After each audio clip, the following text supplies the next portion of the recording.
Bismillahirrahmanirrahim. Assalamualaikum warahmatullahi wabarakatuh. Innal hamdalillahi nahmaduhu wa nasta'inuhu wa nastaghfiruh wa na'udzu billahi min sururi anfusina wa min sayyiati a'malina. May yahdihillahu fala mudilla lahu wa may yudlil fala hadiya lahu. Ashhadu an la ilaha illallah wahdahu la syarika lah. Wa ashhadu anna Muhammad abduhu wa rasuluhu la nabiyya ba'd. Alhamdulillah, segala puja dan puji syukur kita panjatkan hanya kepada Allah Subhanahu wa taala Rabbal alamin. Serta salawat dan salam lalu kita curahkan kepada Nabi kita Muhammadin sallallahu alaihi wa ala alihi wa sahbihi wasallam, kepada keluarganya, kepada para sahabatnya, juga orang-orang yang mengikuti dan mencintainya sampai hari kiamat. Alhamdulillah, para hadirin teman-teman yang dimuliakan dan dirahmati oleh Allah Subhanahu wa taala. Hari ini Allah Subhanahu wa taala mudahkan kita untuk bertemu di sini belajar ilmu agama. Allahumma inna nas'aluka ilman nafi'an wa rizqan thayyiban wa amalan mutaqabbala. Ya Allah, kami mohon padamu ilmu yang bermanfaat, rizki yang baik, dan amalan yang diterima di sisi Allah Subhanahu wa taala. Alhamdulillah, teman-teman yang dimuliakan dan dirahmati oleh Allah Subhanahu wa taala, hari ini kita membahas tentang kaidah-kaidah di dalam kehidupan yang sebenarnya kaidah-kaidah ini kita ambil dari buku para ulama berkaitan dengan kaidah-kaidah hukum, fikih, usul fikih, dan maqasidus syariah, dan tujuan-tujuan dari syariat Islam. Yang akan kita bahas hari ini adalah memilih yang terbaik di antara yang baik. Kalau memilih yang baik di antara yang jelek, banyak orang bisa. Atau memilih yang jelek, atau yang memilih yang tidak terlalu jelek dibanding yang terlalu jelek. Ini pun sulit. Begitu juga sulitnya memilih yang terbaik di antara yang baik. Kadang-kadang dikarenakan salah berpikir dan salah memandang kebaikan, akhirnya memilih sesuatu yang kurang baik dan meninggalkan yang terbaik. Padahal di dalam agama kita sudah diajarkan cara berpikir untuk melakukan yang terbaik dan mengambil keputusan yang terbaik untuk hidup kita. Karena agama ini tidak mengajarkan kemudaratan, kemudorotan, kerusakan. Dalam hadis Rasulullah SAW mengatakan, la darar wa la dirar. Kata Rasulullah SAW, jangan doror wa la dirar. Jangan melakukan kemudaratan dan juga jangan memudaratkan orang lain. Jadi segala bentuk kemudaratan, kerusakan, kesalahan di dalam Islam itu ditutup. Pilihlah yang terbaik jika ada yang terbaik. Dari ini lahir kaidah-kaidah para ulama. Di antaranya dar'ul mafasid muqaddam ala jalbul masalih. Dar'ul mafasid muqaddam ala jalbul masalih. Mencegah kerusakan lebih didahulukan daripada berharap menggapai kebaikan. Juga termasuk kaidah tahsilu a'la maslahatain fa in fatat adnahuma. Ambillah maslahat yang terbaik walaupun salah satunya tidak terlaksana. atau daf'ul a'lal mafsadataini wa in waqa'a adnaha. Cegahlah mafsadat yang paling buruk walaupun terjadi mafsadat yang lebih kecil. Ini kaidah. Kaidah-kaidah ini kita akan bicara. La dharar wa la dirar. Ini asal kaidahnya. Jangan ada kemudorotan atau jangan ada kerusakan. Ini segala kehidupan kita. Kita tentu mengambil keputusan di rumah tangga, di sekolah, di kerja, mengambil keputusan dalam masalah finansial, keuangan, mengambil keputusan dalam pernikahan, mengambil keputusan di dalam segala hal. Kita harus tahu maslahat dan mafsadat. Apa itu maslahat, apa itu mafsadat. Dan bagaimana maslahat yang paling tinggi yang harus dijaga dan mana mafsadat yang paling rendah. Jadi kalau kita berbicara, pilihlah yang terbaik di antara yang baik, kita harus tahu urutan yang terbaik. Kalau urutan yang terbaik kita tidak tahu, maka kita akan salah memilih yang terbaik. Begitu juga ketika Rasulullah SAW katakan, dar'ul mafasid muqaddam ala jalbul masalih. Menolak kerusakan lebih diutamakan, dikedepankan daripada menggapai kebaikan. Apa yang dimaksud kerusakan? Apa yang dimaksud kebaikan? Apa urutannya? Dan bagaimana maslahat yang tertinggi dan maslahat yang terendah? Itu ada dalam Islam. Kita bahas dulu dalilnya. Kita bahas dalilnya di sini tentang perkataan Ibnu Qayyim. Berkata Imam Ibnu Qayyim rahimahullah ta'ala, "Idza ta'ammalta syara'i dinah allati wada'aha baina ibadih." Kalau kita perhatikan agama yang Allah telah tetapkan ini, maka kita akan mendapatkannya tidak akan keluar agama ini dari intinya menghasilkan kebaikan yang murni atau kebaikan yang rajih. Jadi ada kebaikan murni, ada kebaikan yang rajih, yang lebih baik, walaupun mungkin ada mafsadatnya. Kita disuruh bihasabi imkan, sesuai kemungkinan.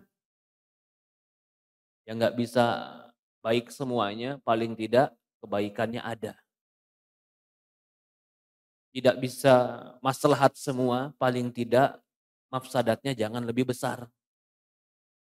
Tidak mampu melakukan semua kebaikan, paling tidak hindari kejelekan. Wa in tazahhamat, kalau kebaikan dan kejelekan itu saling berbenturan, qaddim ahammuha, kedepankan yang paling penting. Ya, pasti Ustaz. Kalau kejelekan sama kebaikan itu berbenturan, kedepankan yang paling penting.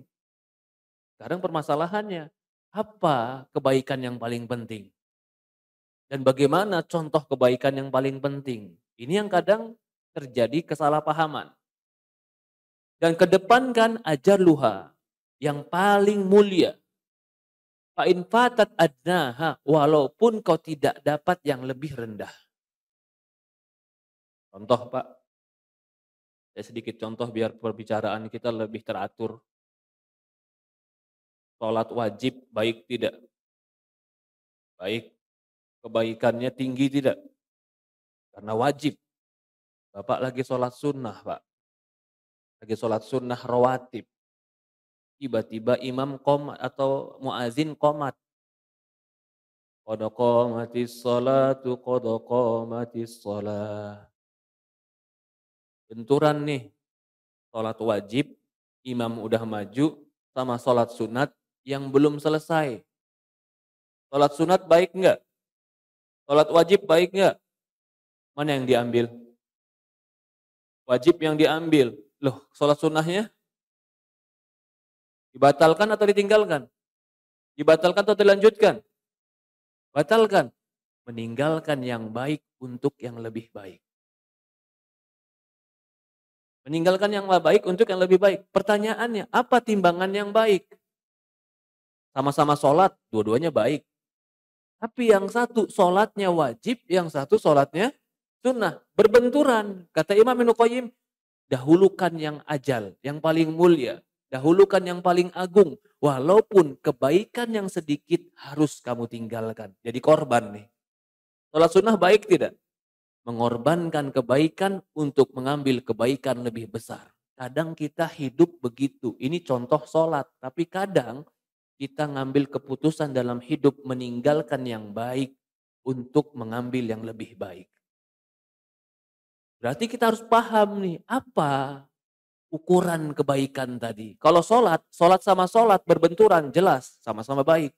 Tapi yang satu wajib, yang satu sunnah. Yang wajib lebih agung daripada yang sunnah. Jangan gara-gara sibuk yang sunnah, yang wajibnya ketinggalan.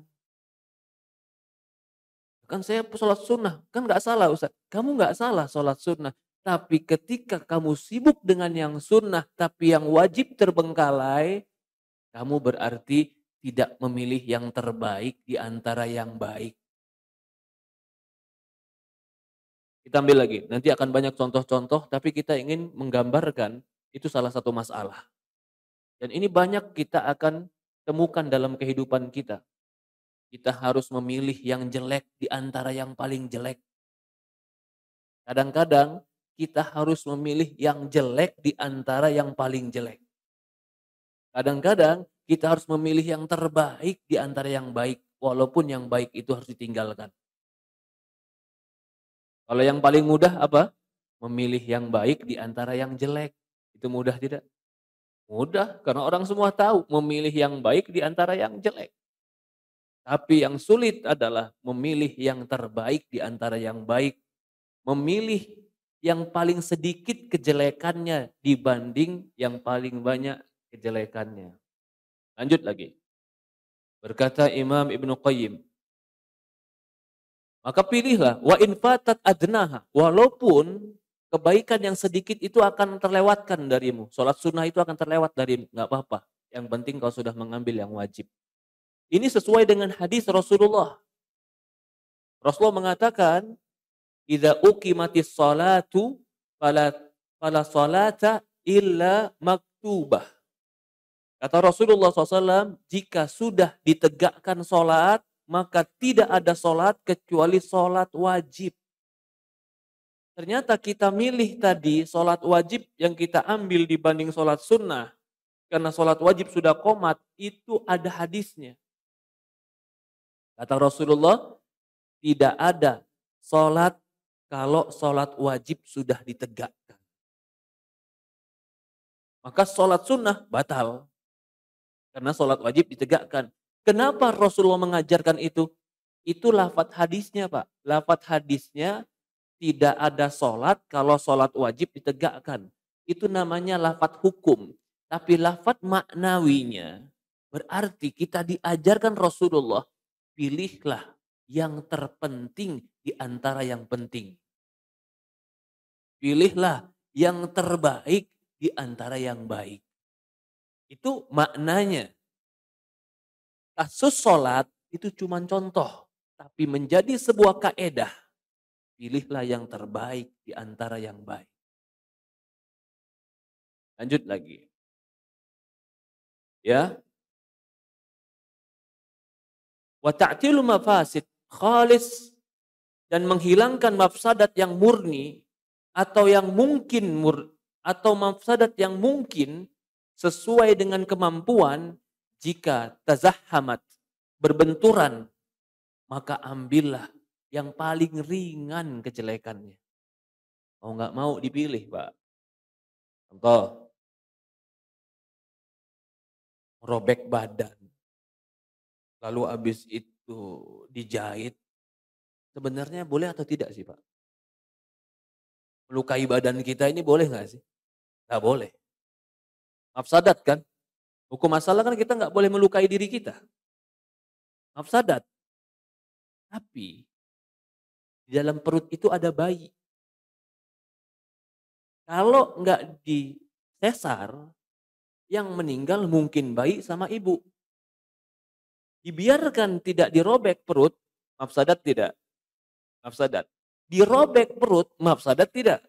Mafsadat. Tapi kerusakannya lebih ringan dibanding membiarkan janin itu di perut.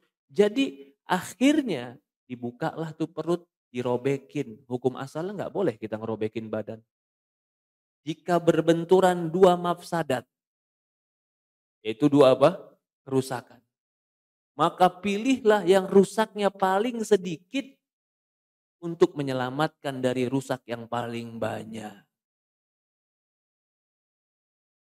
Banyak contoh-contoh dalam kehidupan, banyak. Dalam contoh-contoh kehidupan banyak. Ya, kita lanjut lagi. Kalau tadi maslahat, kalau ini mafsadat. Fa in wada'a ahkamul hakimin syara' dinau dala alaih. Karena Allah meletakkan hukum ini secara syariat hampir semuanya di atas ini. Syariat Islam semuanya di atas ini. Diadakannya syariat Islam untuk mengambil maslahat atau mengurangi mudarat. Karena agama ini tujuannya kebaikan, bukan tujuannya kejelekan.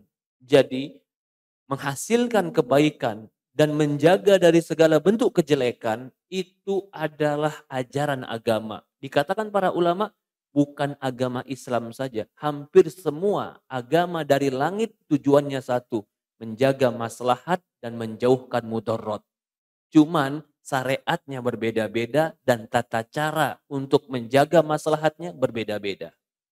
Tapi fokusnya sama, mencari maslahat, menjauhkan mudarat.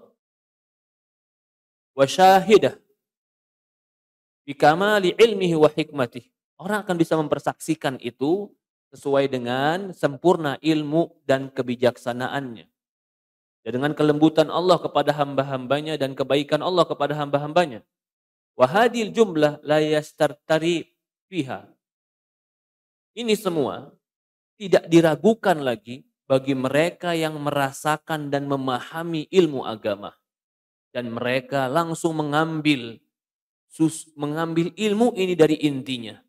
Waradda min saful haudiha kullama kana tadalla'a minha a'dham kana syuhudan limahas.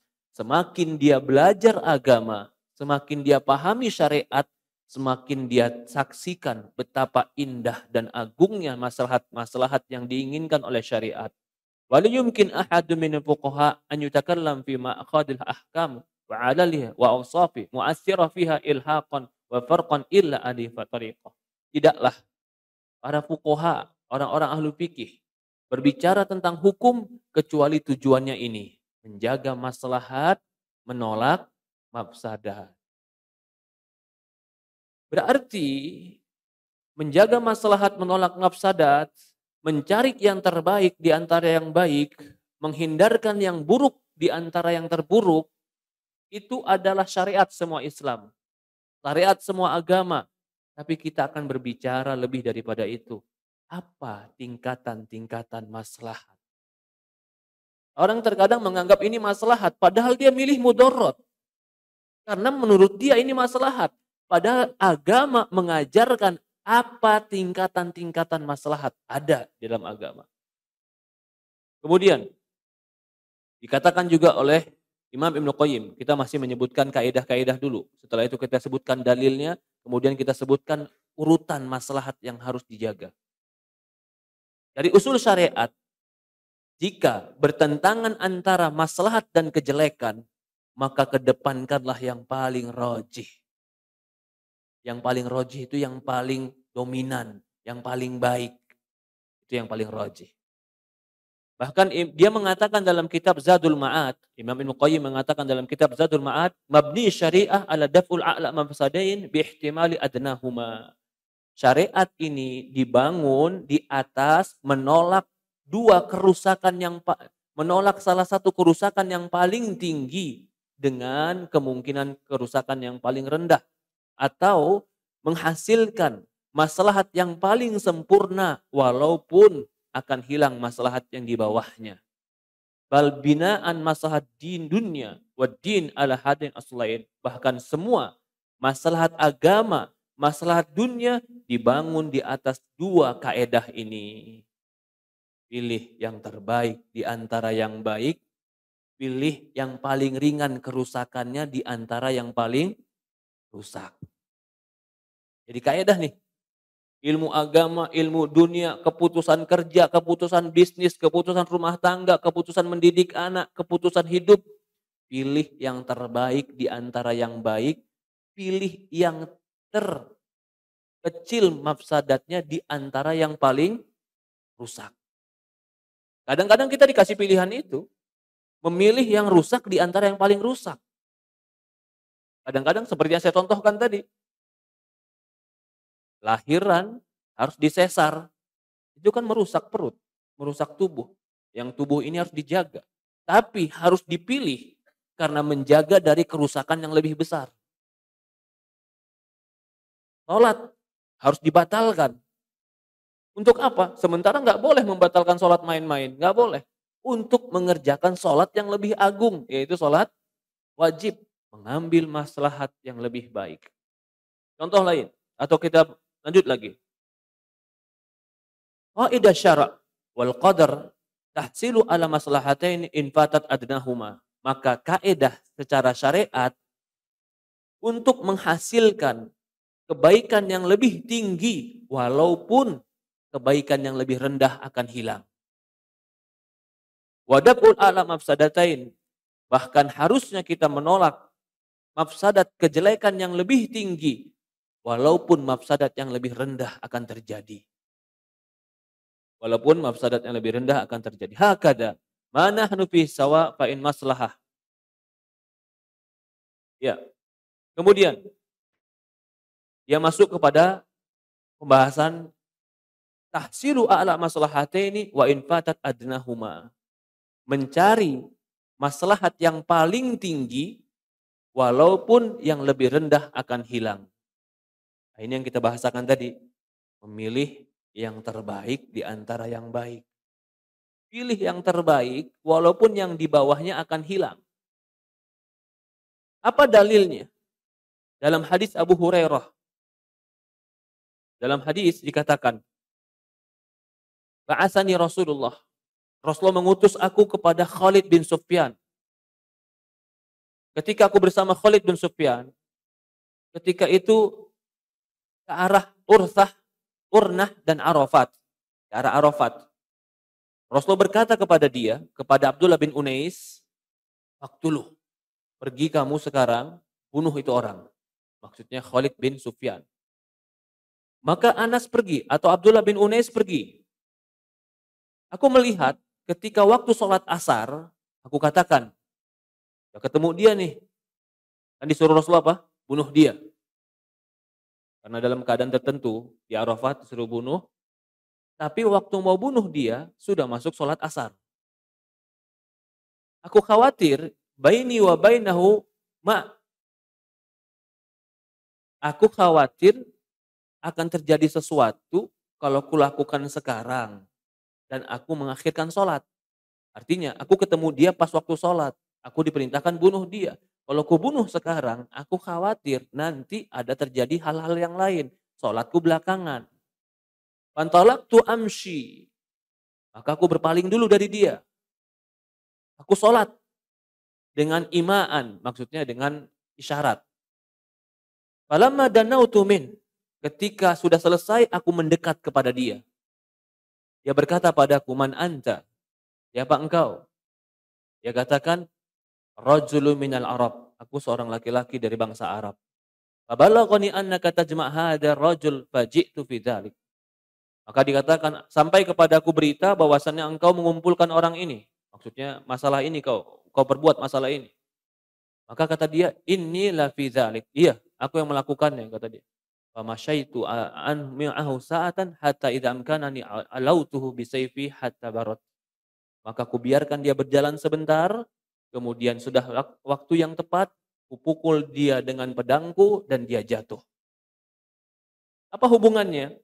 Hubungannya adalah dia memilih di antara dua yang baik. Kalau dia mau pukul sekarang sebelum sholat, bisa. Dan itu baik karena langsung ketemu. Tapi kalau dia akhirkan sebentar, dia sholat dulu, habis sholat baru dia pukul nih orang sampai meninggal, lebih aman. Akan tidak ada mudarat yang lain. Akhirnya dia mengakhirkan itu untuk maslahat yang lebih baik.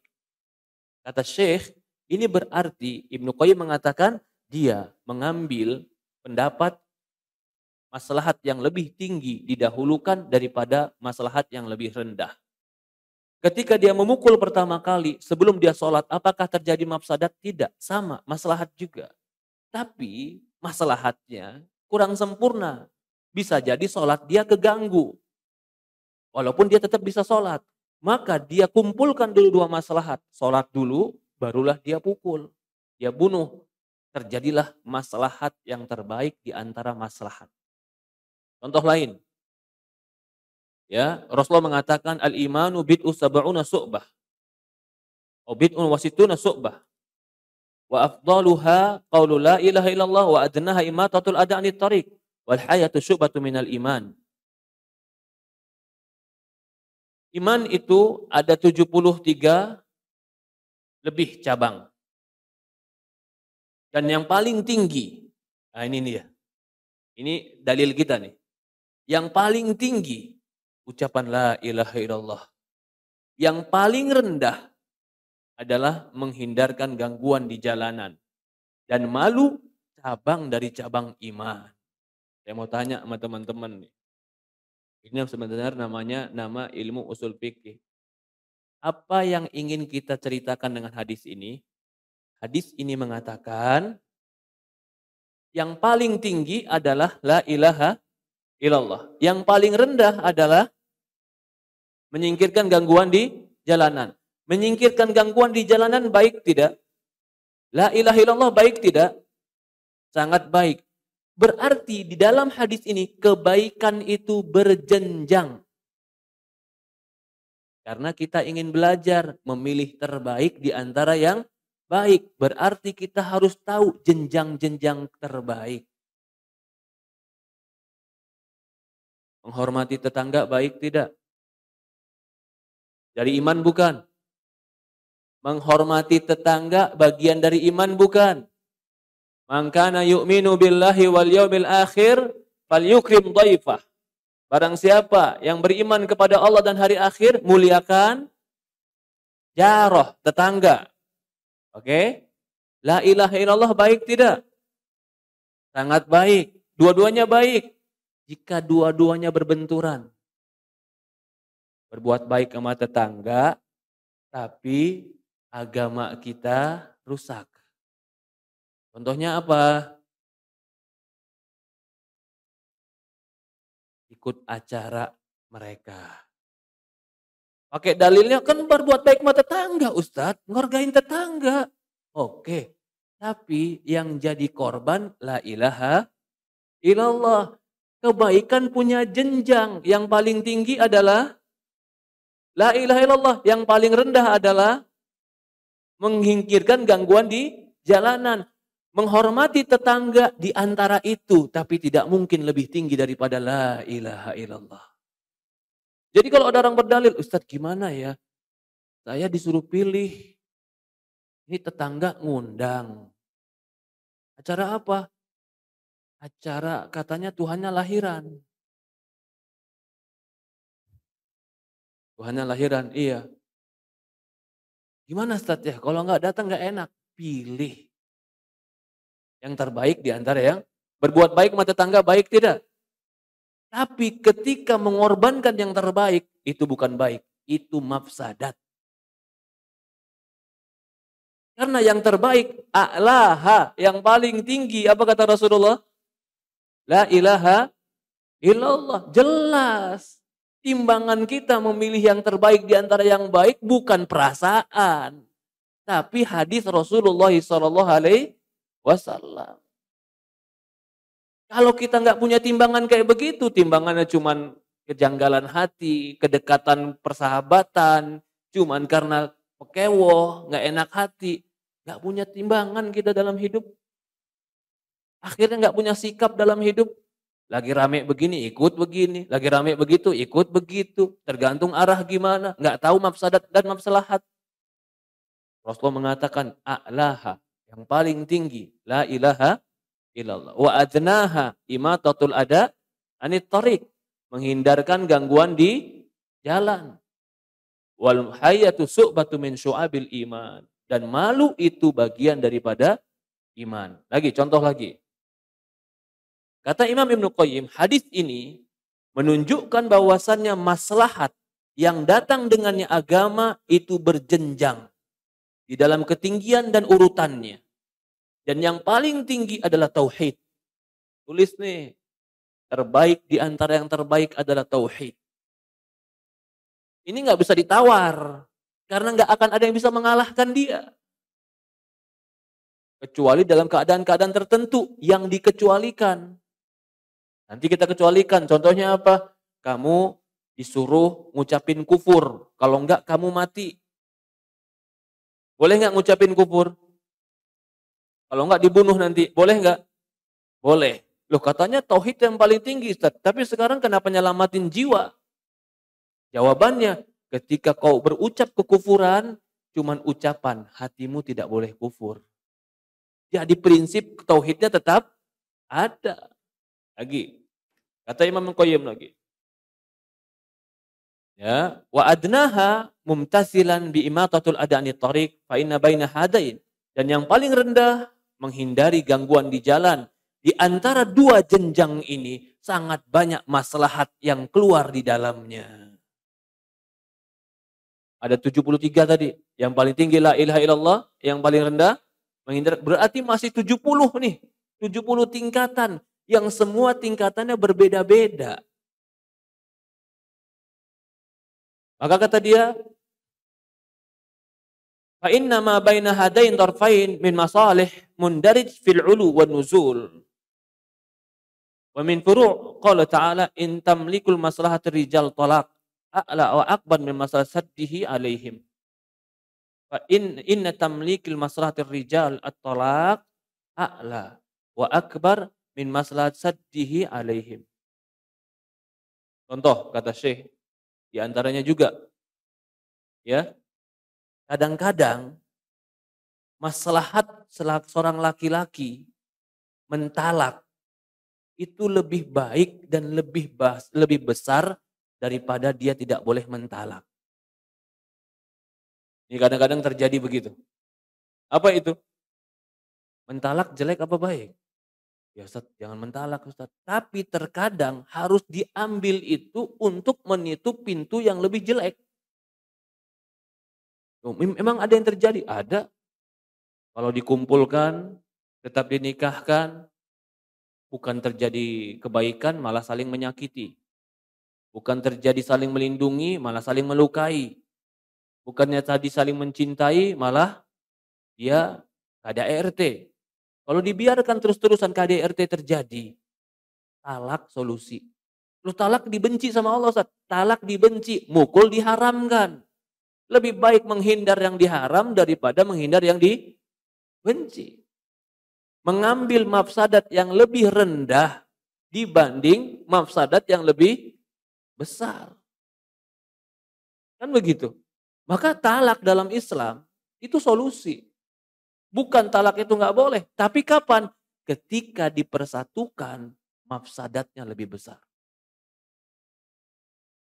Coba saja. Ada orang dipersatukan, bukan maslahat yang terjadi. Seolah-olah secara status suami istri, tapi ternyata punya simpanan masing-masing. Itu maslahat atau mafsadat? Mafsadat. Tetap dia malu sama tetangga, nggak mau cerai. Tapi di rumah lempar-lemparan UFO. Yang satu lempar piring, yang satu lempar gelas, yang satu nangkis, yang satu lempar lagi. Apa ini? Kalau gitu Ustaz nyuruh cerai. Bukan nyuruh cerai, mengambil mafsadat yang lebih kecil, lebih baik daripada mempertahankan tapi mafsadatnya besar. Kemudian dikatakan lagi, Anna samar ba'da isya dari'ah ila tafwidul qiyam. Sesungguhnya, contoh kata dia, bergadang ba'da isya itu biasanya mengantarkan kepada hilangnya atau sulitnya sholat malam. Maka fa in aradahu masalah rajih. Tapi kalau memang dia harus bergadang dikarenakan kemaslahatan yang lebih baik seperti belajar dan kemaslahatan kaum muslimin, maka bergadang tidak dimakruhkan. Oke, saya maksudnya gini, saya langsung bahas. Apa hukum bergadang sebenarnya bagi kaum muslimin? Gak ada faedahnya, pokoknya bergadang aja. Apa hukumnya? Sebenarnya hukumnya terlarang, makruh. Karena hadis Rasulullah mengatakan, makruh naum qablaha wal hadithu ba'daha. Rasulullah membenci tidur sebelum Isya dan ngobrol-ngobrol bergadang ba'da Isya. Hukumnya bergadang tanpa arti itu makruh dalam Islam. Karena bisa mengantarkan lalainya sholat malam. Apalagi sampai sholat subuh. Tetapi kata Syekh, kalau ternyata bergadang itu mengharuskan dia bergadang dan terjadi maslahat yang lebih besar. Dia belajar, dia mencatat, dia menulis. Maka makruhnya hilang. Kenapa? Karena maslahat lebih besar dia dapatkan dibanding dia tidur. Tidur cepat, baik tidak? Baik. Belajar baik tidak? Baik. Di antara dua hal ini, mana yang terbaik? Hah? Hah? Belajar. Maka kata para syekh, ketika kamu ambil belajar, kamu tidak tidur cepat, walaupun mungkin bisa jadi sholat malammu tertinggal, tapi karena kau belajar, belajar itu terbaik di antara yang baik. Kan kayak begitu. Contoh lain, sholat malam baik tidak? Baik. Dia udah tidur ba'da isya, tidur mau sholat malam. Sholat malam dia. Sholatnya Masya Allah, 11 rakaat, 13 rakaat, sholatnya panjang, doanya nangis, Masya Allah. Al-Baqarah kepanjangan, Al-Baqarah kepanjangan. Ya, tapi paling enggak dia sholatnya panjang, sampai 2 jam sholatnya. Masya Allah. Subuhnya kesiangan jam 7.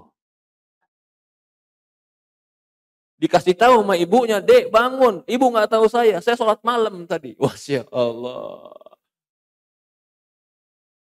Sholat malam baik tidak? Sholat subuh baik tidak? Kalau disuruh pilih mana yang dikedepankan? Kenapa? Sholat subuh 2 rakaat gampang. Sholat malam 13 rakaat susah. Itu dia. Bukan ukurannya senang atau nggak senang, berat atau nggak berat, gampang atau susah. Bukan itu ukurannya. Subuh itu wajib Allah cintai. Sholat malam itu sunnah Allah cintai, tapi nggak sebesar wajib. Maka jangan mengerjakan yang sunnah, mengakhirkan yang wajib. Ambillah yang terbaik di antara yang baik. Oh, kalau gitu saya nggak usah sholat malam, Ustaz. Salah paham. Salah paham namanya. Kamu jangan sholat malam sampai kesiangan subuh. Itu yang saya kasih tahu. Bukan nggak sholat malam.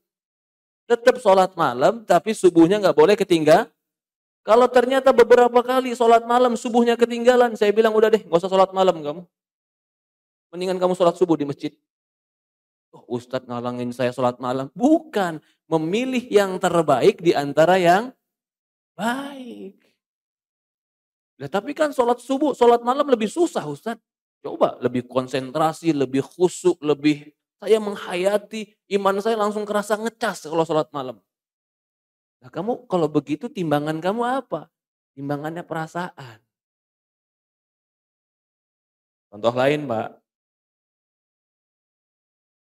Berdakwah, baik tidak? Bertanggung jawab terhadap keluarga, baik tidak? Baik. Keluar dakwah, tapi keluarga terlantar. Hah? Gak baik. Kan dakwah, Pak. Hah? Dakwah wajib kifayah, keluarga wajib ain. Wajib ain sama wajib kifayah benturan. Dulu kan mana? Wajib ain. Tapi kan kalau kita keluar dakwah 40 hari lebih keren, Ustaz. Masya Allah. Hah? Jangan pakai perasaan. Timbang pakai syariat. Allah wajibkan kamu jaga keluarga. Ku anfusakum wa ahlikum naro. Adapun jaga masyarakat bukan kewajiban kamu semata, kewajiban banyak orang. Jangan sampai kewajiban yang fokus untuk dirimu, individu, kamu telantarkan cuman gara-gara melakukan yang bukan kewajibanmu. Itu namanya apa? Memilih yang terbaik di antara yang baik. Banyak nggak orang salah memilih yang terbaik di antara yang baik? Banyak. Bapak-bapak nih mau saya contohin nggak Pak? Pada takut langsung contohin. Mau dicontohin nggak Pak? Hah? Boleh. Poligami baik nggak? Langsung ketawa tuh. Poligami baik nggak? Ada di Quran. Rumah tangga yang udah bahagia, istri baik, anak baik, udah jalan, nggak ada ombaknya, baik nggak? Lalu pilih yang mana? Hah? Yang lebih baik. Kalau ternyata salah pilih, bukan lebih baik. Yang tanya udah tenang, nggak ada ombaknya, malah kegulung ombak ya subhanallah. Jangan beralasan ini kan sunnah, Ustaz. Iya sunnah, tapi menjaga keluarga kadang wajib. Loh, kalau gitu Ustaz melarang? Bukan. Maslahat dan mafsadat itu semua orang punya kadar beda-beda. Kadarnya beda-beda tidak? Iya kan ustadz-ustadz juga pada nikah lagi. Kan sudah dibilang semua orang kadar maslahat dan mafsadat beda. Kalau gitu ustadz ngelarang, bukan ngelarang. Ambil yang terbaik di antara yang baik. Seperti itu hidup. Kerja, luar negeri, gaji gede, baik nggak? Baik. Di rumah, pendidik anak, anak dibawa ke masjid, digendong sama ayah. Dia lihat bagaimana karakteristik ayah setiap hari. Oh dia tahu begini laki-laki. Baik tidak? Baik. Di antara dua kebaikan ini, jika berbenturan, mana yang terbaik? Hah? Di rumah nggak ada duitnya. Di rumah nggak ada duitnya. Hah? Pergi banyak duitnya. Ah, susah. Pilih yang baik buat agamamu. Kalau mindsetnya duit, udah cabut, bawa barang. Tapi kalau mindsetnya agama, Ustadz, kalau saya di sana jauh dari istri, tiap malam tidur gimana Ustadz? Mau pakai selimut berapa juga tetap risau tidur katanya. Belum lagi anak di rumah nggak ada yang jagain. Emang ya butuh, tapi masalahnya agama nih. Kalau kau khawatir, maka ulama nggak ada yang mengharamkan juga. Oh pergi jauh aja pergi haram, nggak ada. Karena ini maslahat kembali lagi. Ada orang yang mampu jaga dirinya walaupun jauh dari istri. Ada orang yang baru 2 minggu jauh dari istri, akhlaknya langsung berubah. Langsung yang tadinya ya berubah, penampilan berubah, gaya berubah, karena jauh. Bahaya bagi dia. Ambil yang terbaik di antara yang baik. Kalau begitu yang terbaik apa? Agama, bukan harta. Benturan nih antara agama sama harta. Mana yang lebih dijaga? Agama. Hah? Tapi nggak ada duitnya. Bismillah, nggak ada orang mati kelaparan. Nggak ada. Cuman kan masalahnya sekarang, kita hidup buat kenyang atau hidup buat lebih dari kenyang. Kalau buat kenyang, Allah tidak akan pernah Allah membuat kita lapar. Burung Allah kasih kenyang. Tapi kalau kita hidup bukan buat kenyang, ini yang kadang bingung. Harus ambil yang terbaik di antara yang baik. Contoh lain. Takhiru hadul manam. Ya. Kemudian Saya langsung saja, itu sebagai beberapa contoh. Kalau begitu, kita tahu tadi, tingkatan tauhid, la ilaha illallah lebih tinggi daripada tingkatan membersihkan gangguan di jalan. Kalau begitu, apa tingkatan yang tertinggi? Untuk kita urutkan yang terpenting di antara yang penting, yang terbaik di antara yang baik. Urutan yang tertinggi adalah jaga agamamu. Maslahat agama tertinggi di antara maslahat yang lain. Ada 5 maslahat dalam kehidupan. Ini dikatakan 5 maslahat kebaikan. Ada 5 maslahat kebaikan. Yang satu maslahat agama. Maslahat din, agama kita, ibadah kita. Yang kedua, maslahat jiwa. Jiwa kita, darah kita, hidup mati kita. Itu maslahat jiwa. Yang ketiga, maslahat nasab atau ard, kehormatan. Kehormatan atau keturunan. Yang keempat, ya, disebutkan oleh para ulama, di antaranya adalah maslahat akal. Menjaga maslahat akal. Yang kelima, menjaga maslahat harta. 5 ini di dalam Islam harus dijaga. Ulang lagi, apa tadi? Agama, jiwa, nasab, akal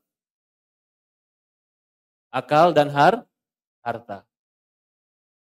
Ada yang ngebalik, urutannya katanya agama paling tinggi, jiwa nomor 2, akal nomor 3, kehormatan, nasal, kehormatan nomor 4, harta nomor 5. Harta nomor 5. Jadi kalau kita mau contohkan, 5 ini jenjang. Tadi berbenturan.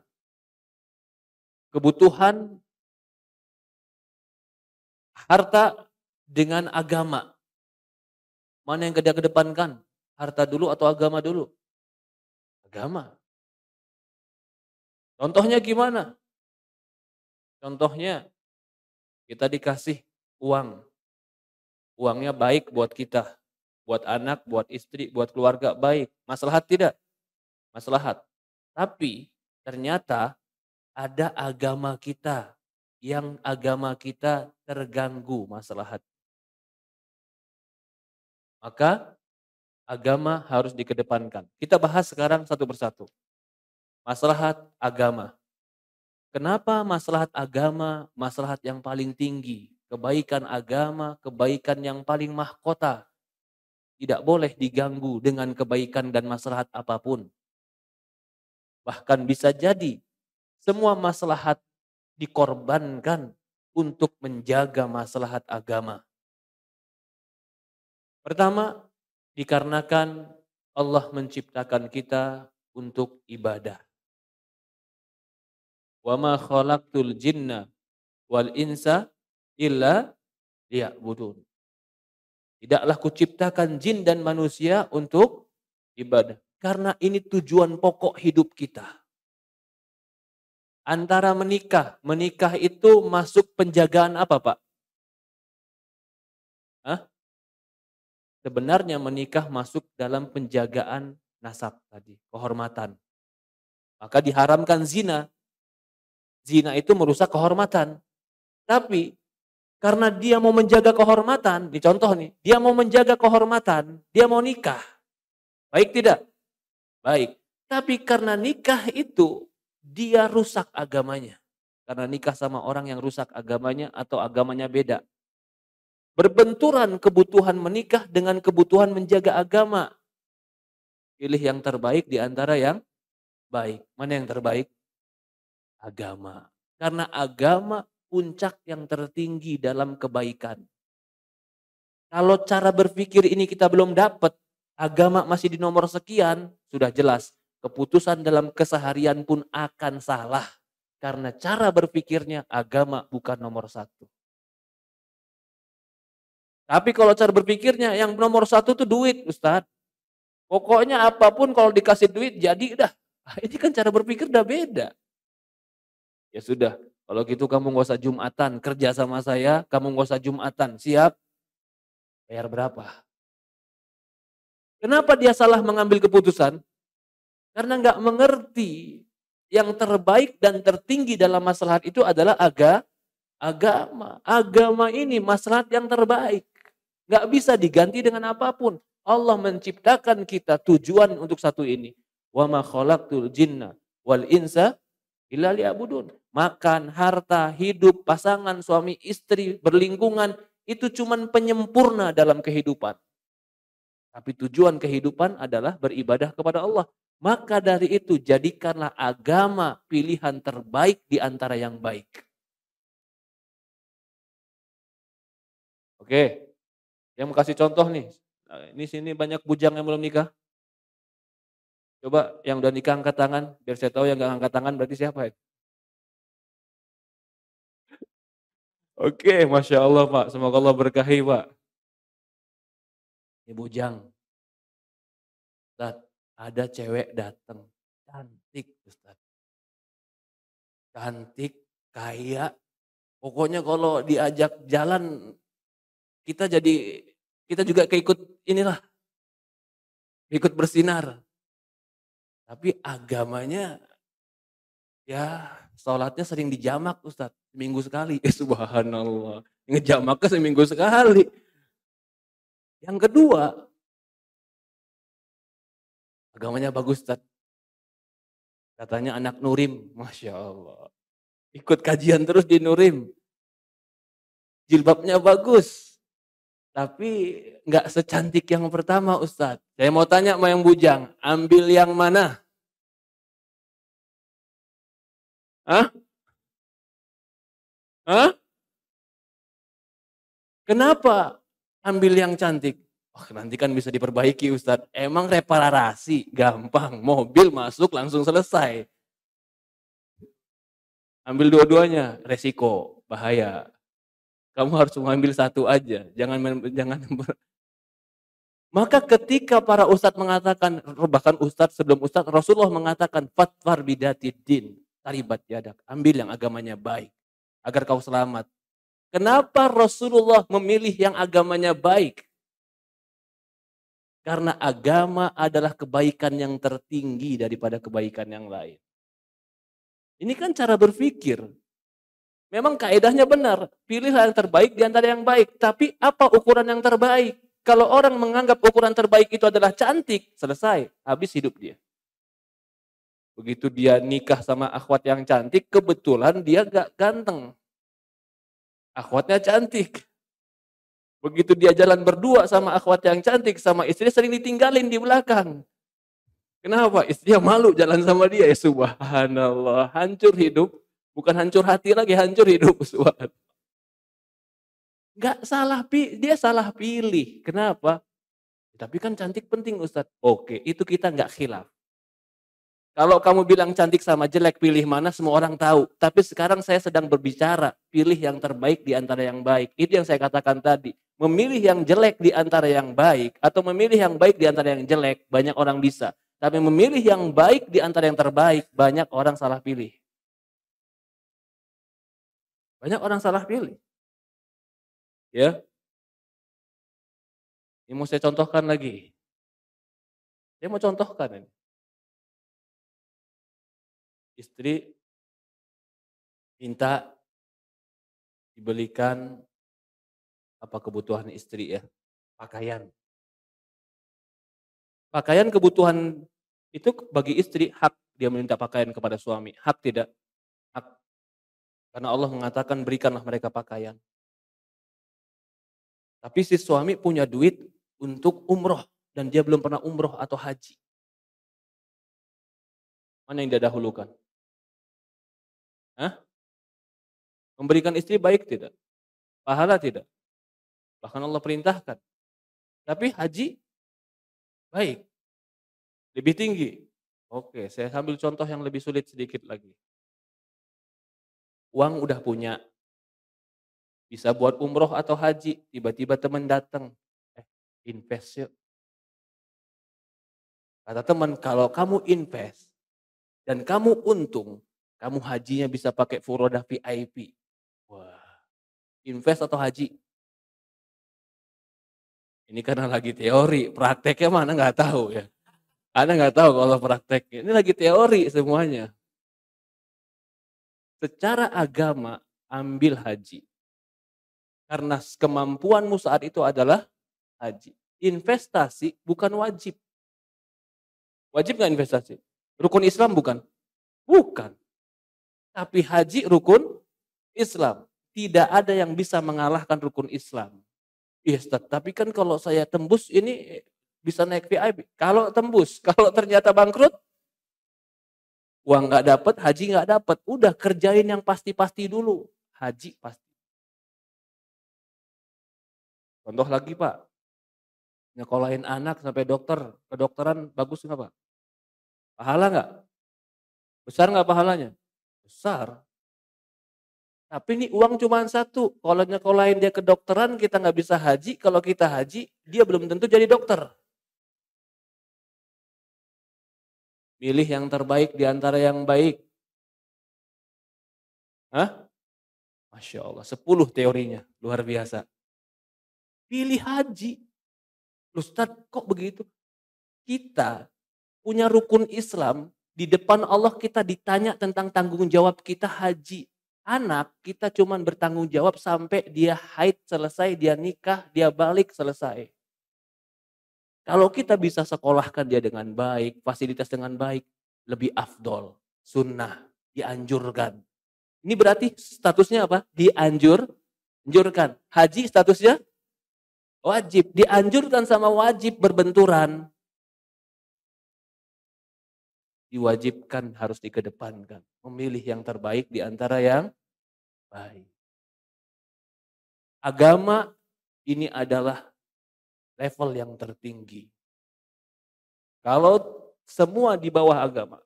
Karena tadi kita bilang, wa ma khalaqtul jinna wal insa illa liya'budun. Tidak kuciptakan jin dan manusia kecuali beribadah kepada suatu hari ini. Ini contoh ya dia. Istri-istri Rasulullah pernah datang ke Rasulullah. Mereka minta supaya di awal-awal dakwah ya, ditambah uang dapurnya. Pernah dengar hadis ini? Sampai Rasulullah SAW tertidur, diam, sampai terdengar di luar Rasulullah telah menceraikan istri-istrinya. Padahal belum diceraikan.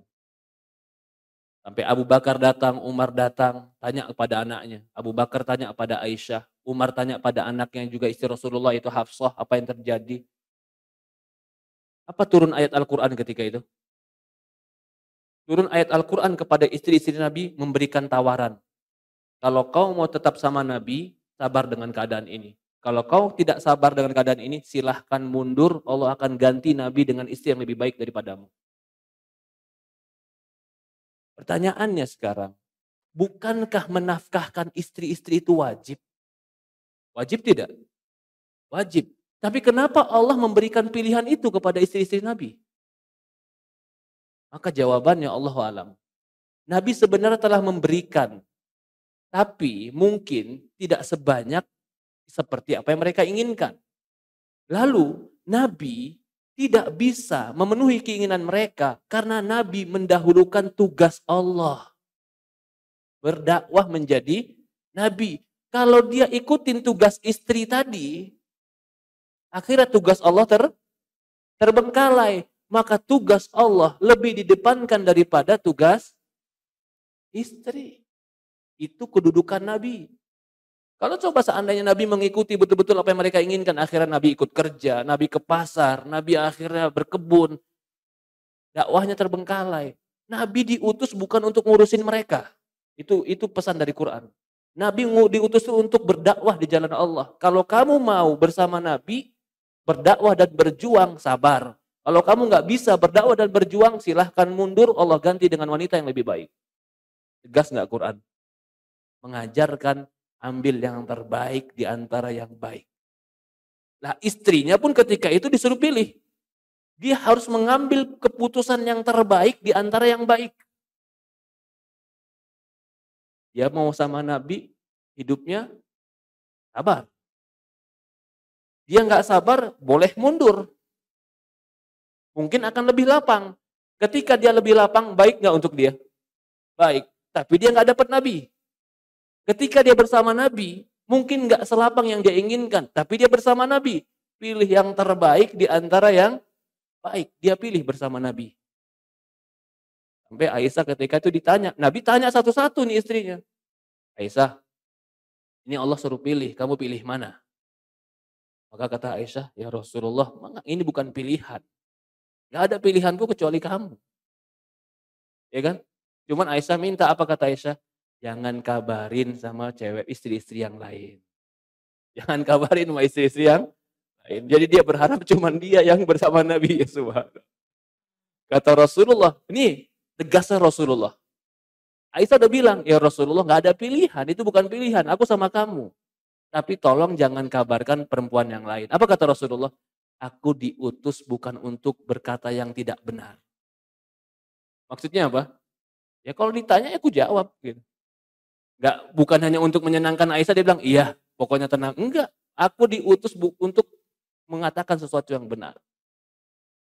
Ini contoh bahwasannya hidup itu akan kita di dalam sebuah pertigaan, persimpangan, memilih yang terbaik di antara yang baik. Agama yang tertinggi. Yang kedua, jiwa.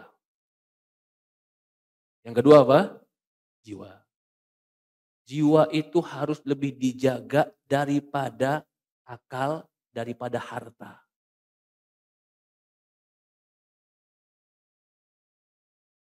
Kenapa seperti itu? Karena jiwa lebih mahal daripada harta.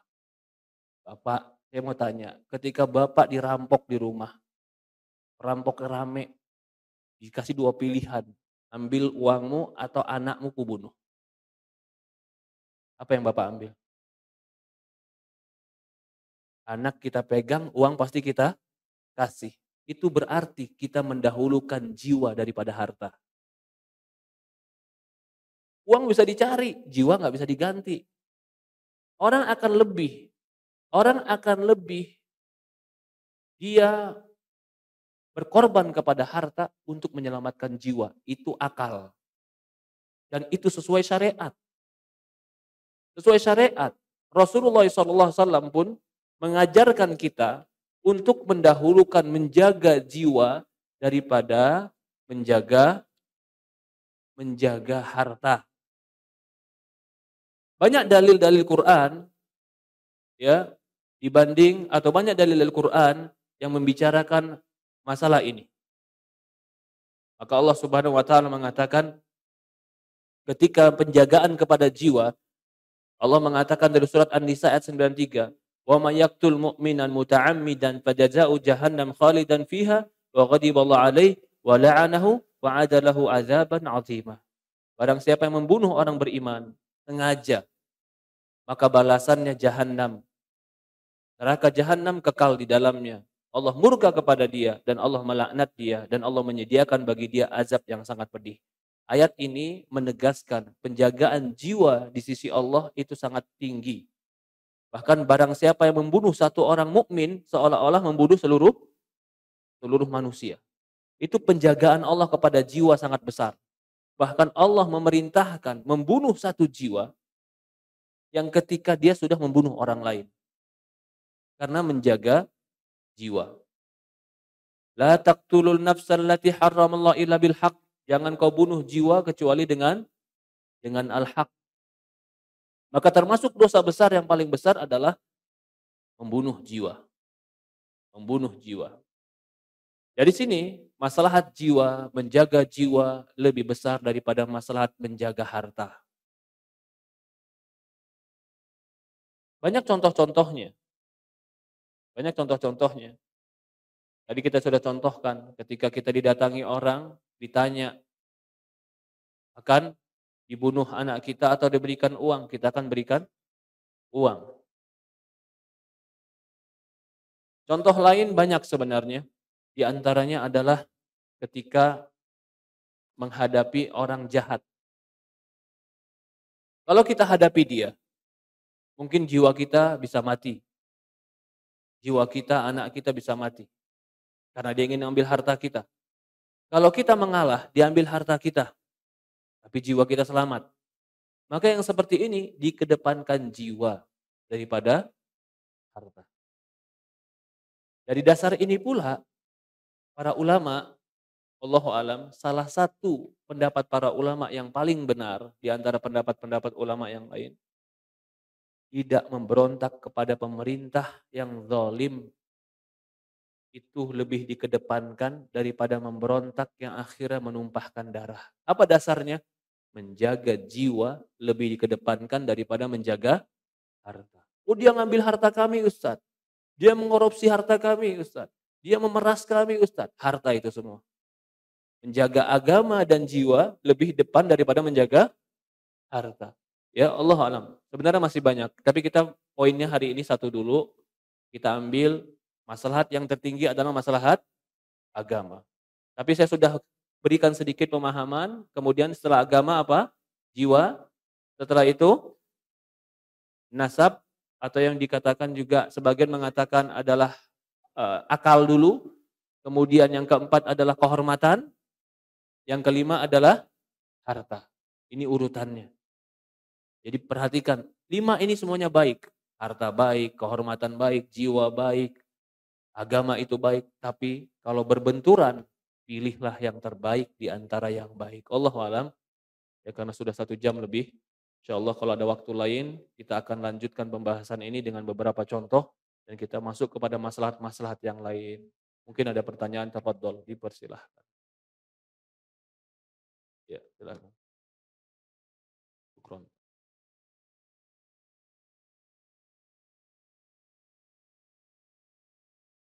Assalamualaikum. Bagaimana jika seorang suami tidak kasih nafkah, tapi suami sangat baik perilakunya?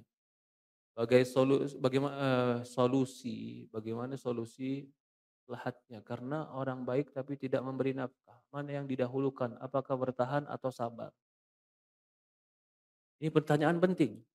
Suaminya baik, sholatnya rajin, ngajinya rajin, ibadahnya rajin, tapi nggak ngasih nafkah, Ustadz. Pertanyaannya, nafkah wajib tidak? Wajib. Maka di sini perempuan harus bersikap apa, Ustadz? Kalau kita berbicara tentang hak, kamu berhak minta hakmu. Bahkan kalau dia nggak kasih, itu bisa jadi hutang. Ini bicara hak ya. Bahkan lebih tinggi daripada itu, kamu boleh minta cerai kalau dia nggak kasih nafkah. Karena itu hakmu. Lebih tinggi lagi, kalau kamu tetap bersama dia dan dia tidak kasih nafkah, kamu boleh tidak memberikan dia servis. Kenapa? Karena dia tidak memberikan hak, maka tidak wajib memberikan kewajiban.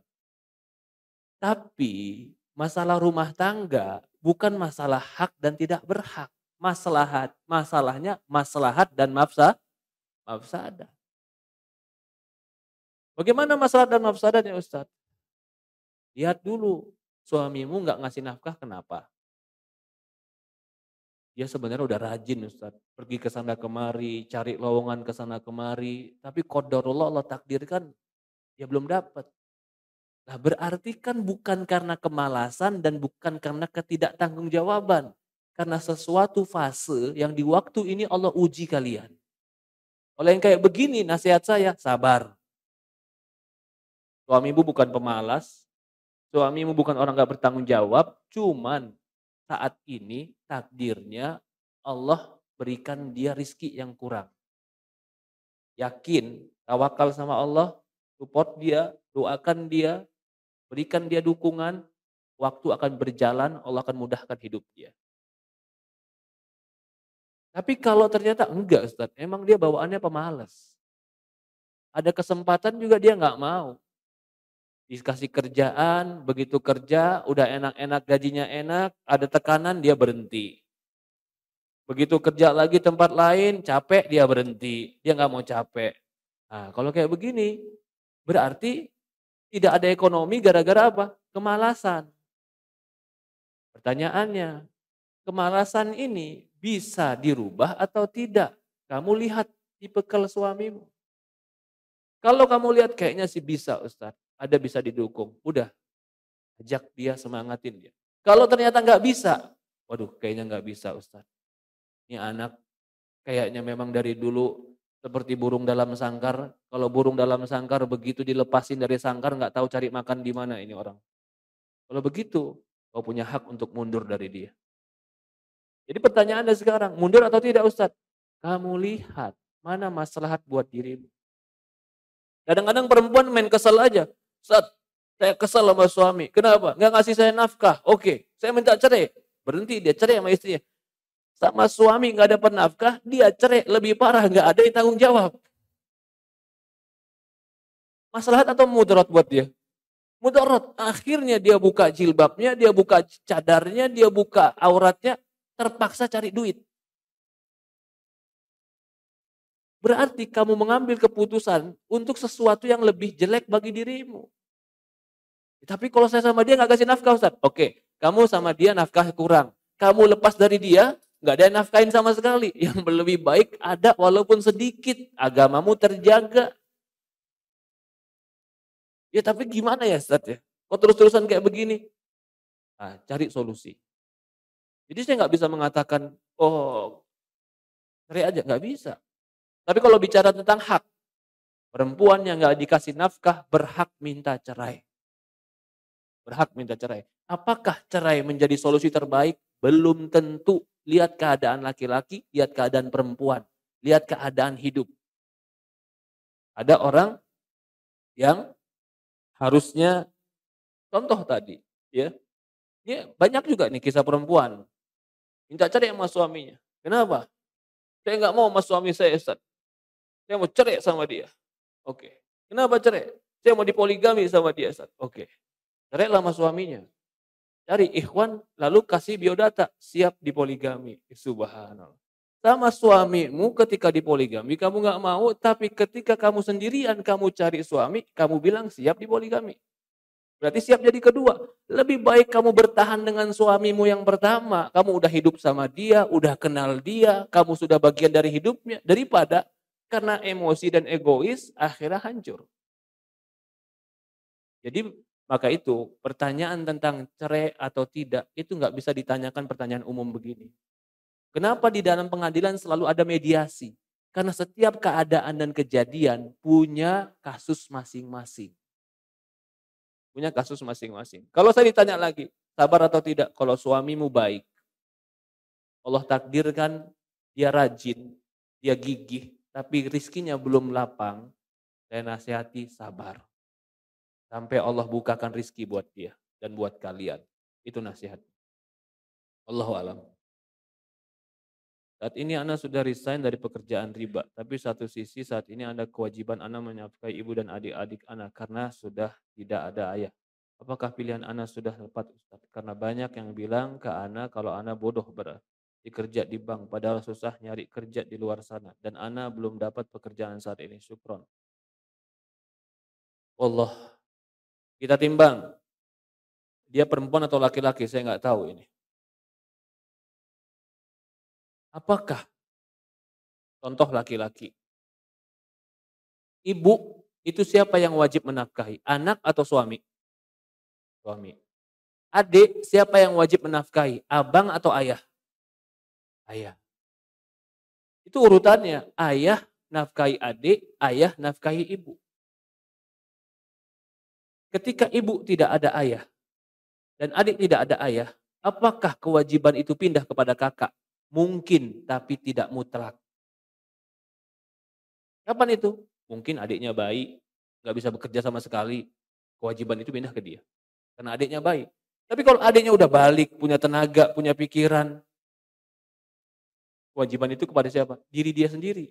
Dia harus menghidupkan dirinya sendiri. Kapan seorang itu kewajiban menghidupkan diri sendiri? Mulai kapan? Hah? Mulai balik. Kalau adiknya sudah balik, nggak ada kewajiban. Sebenarnya nggak ada kewajiban. Tapi kalau kakak mau bantu, namanya kebaikan. Ustaz, kasihanlah kalau belum balik. Kita berbicara syariat. Syariat itu kalau sudah balik sebenarnya kewajiban dirinya sendiri untuk hidup sendiri.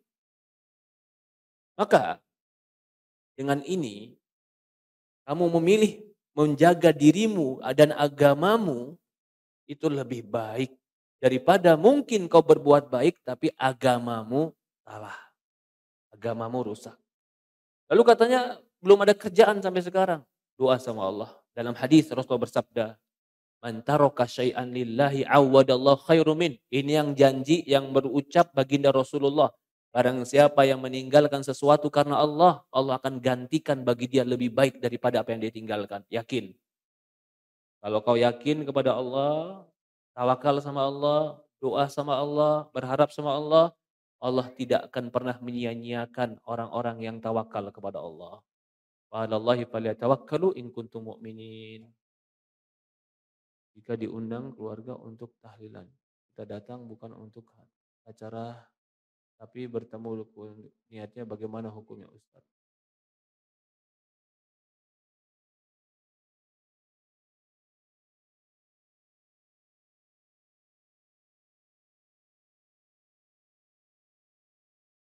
Ah nih, contoh nih. Ustaz, izin bertanya. Assalamualaikum. Seorang janda ada jodoh. Satu orang Indonesia dan jodoh ada orang Turki. Menikah di luar negeri permintaannya. Bagaimana cara menilai maslahat yang terbaik? Kalau dipandang secara agama, dua-duanya sama-sama muslim. Yang mana Pak? Kalau yang bertanya perempuan dengan bertanya laki-laki sebenarnya beda. Kalau dia perempuan berarti dia menyerahkan dirinya kepada orang. Dia akan dikuasai orang lain. Siapa yang akan menguasai dia? Kalau dia laki-laki berarti dia akan menguasai orang lain. Kalau laki-laki mungkin bisa lebih bebas karena dia laki-laki. Tapi kalau dia perempuan, kamu itu akan menyerahkan hidupmu untuk dia.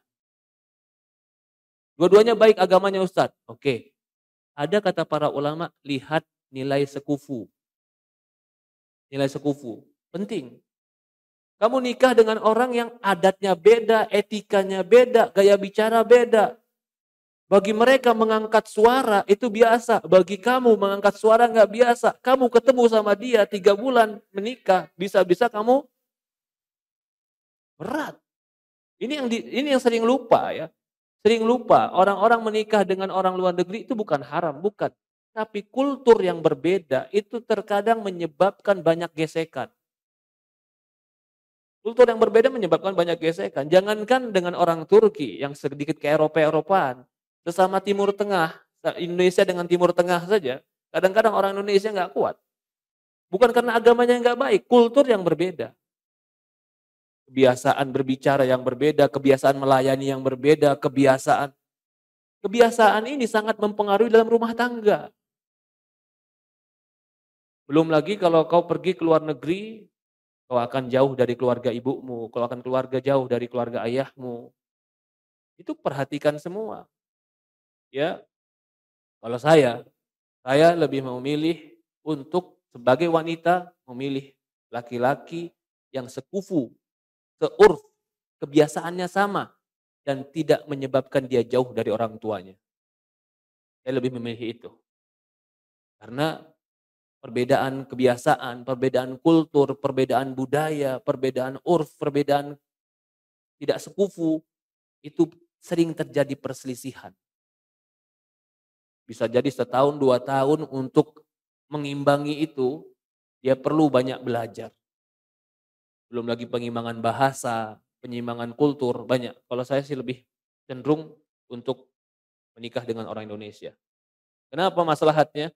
Maslahatnya bukan lagi agama, tapi urf, kebiasaan. Kebiasaan. Jika suami tidak menjalankan kewajiban, apakah boleh baik-baik berpisah? Tadi sudah kita jelaskan.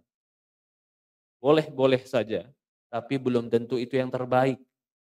Kalau berbicara boleh, lebih lapang dari berbicara yang terbaik. Belum tentu yang boleh berarti itu yang terbaik, belum tentu. Sementara Islam ini mengajarkan kita lakukan yang terbaik.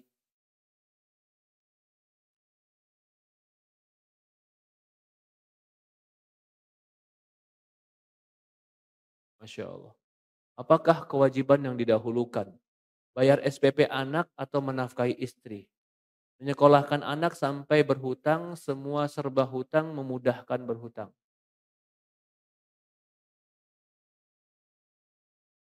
Ada dalam Islam, Pak. Kalau tadi kan tingkatannya apa? Darurat, tingkatannya tadi agama. Ada tingkatan lain. Darurat, ya. Ada namanya darurat, ada namanya hajat. Yang kedua apa? Hajat. Yang ketiga tahsinat. Yang keempat takmilat. Ini urutan maslahat, kebutuhan. Kalau tadi mana yang lebih tinggi? Kalau ini bukan. Bukan mana yang lebih tinggi. Pertama, darurat, kebutuhan primer. Kedua, hajat, kebutuhan sekunder. Ketiga, tahsinat. Ini kebutuhan pelengkap. Yang keempat, takmilat, kebutuhan penyempurna. Mobil, kebutuhan daruratnya bensin. Kebutuhan darurat itu bensin. Kebutuhan hajatnya lampu. Kalau nggak ada lampu nggak bisa jalan malam, butuh dia. Kebutuhan penyempurnanya ada atap. Kebutuhan pengindahnya ya aksesoris, tambahan-tambahan. Paham maksudnya? Kebutuhan hidup pun kan seperti itu. Makan itu kebutuhan darurat. Pendidikan kebutuhan apa? Ayo. Hah? Kebutuhan apa, Pak? Pendidikan, Pak? Hah? Tergantung. Ya, kalau kebutuhannya agama, kebutuhan baca, kebutuhan nulis, kebutuhan dasar, darurat dia harus tahu. Tapi kalau udah penambah les, penambah nggak darurat. Lebih baik les atau beli beras? Beli beras. Jangan gara-gara les akhirnya nggak beli beras. Olahraga, beli alat olahraga, darurat atau hajat? Hah? Dia habis duitnya beli alat olahraga, tapi makannya sehari sekali. Bener apa salah kayak begini? Jadi kita harus paham juga, ada darurat, ada hajat, ada tahsiniat, ada takmiliyat.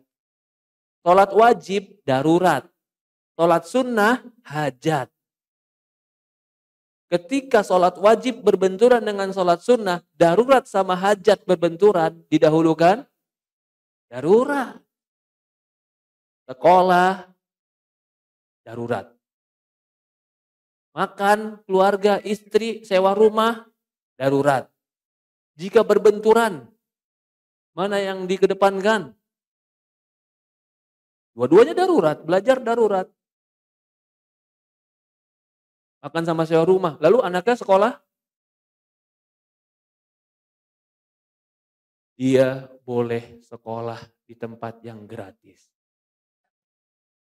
Tapi tempat gratis gak sunnah Ustadz. Udah, tawakal sama Allah, kau didik anakmu. Karena hukum asal pendidikan anak bukan di sekolah. Pendidikan anak hukum asalnya di rumah. Siapa bilang sekolah itu hukum asalnya di rumah? Zaman para nabi, zaman para sahabat, gak ada sekolah. Sekolah itu orang tua yang ngajarin. Zaman sekarang dipermudah, orang tua gak bisa ngajar, dibuatlah sebuah lembaga yang membantu untuk mengajar. Ketika kau tidak bisa bayar ke lembaga itu, kembalilah kepada kewajiban asalmu. Sekolah itu di rumah. Jangan gara-gara, maaf ya, sekolah yang mahal, sekolah sunnah yang mahal, akhirnya pinjem pinjem online. Allahu Akbar. Haram. Alasannya buat sekolah, Ustaz. Enggak. Pinjem riba buat sekolah, enggak. Haram. Enggak boleh. Karena darurat itu makan, darurat itu kesehatan, darurat itu tempat tinggal, darurat itu kita yang mendidik anak. Itu kebutuhan pokok yang paling dasar. Bisa di sekolahan bagus, bisa sekolahan mewah, bisa di sekolahan yang ada kurikulum baik, itu hajat, bukan darurat. Itu hajat bukan darurat. Allahu a'lam. Mungkin kita cukupkan ya, sudah mau masuk asar, persiapan wudhu, persiapan kamar mandi.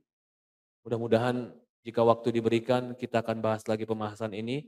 Tapi pembahasan ini sebenarnya menjadi sebuah pembahasan yang dibahas dalam buku atau pelajaran Islam namanya Qawaidul Fiqhiyah, kaedah-kaedah fikih.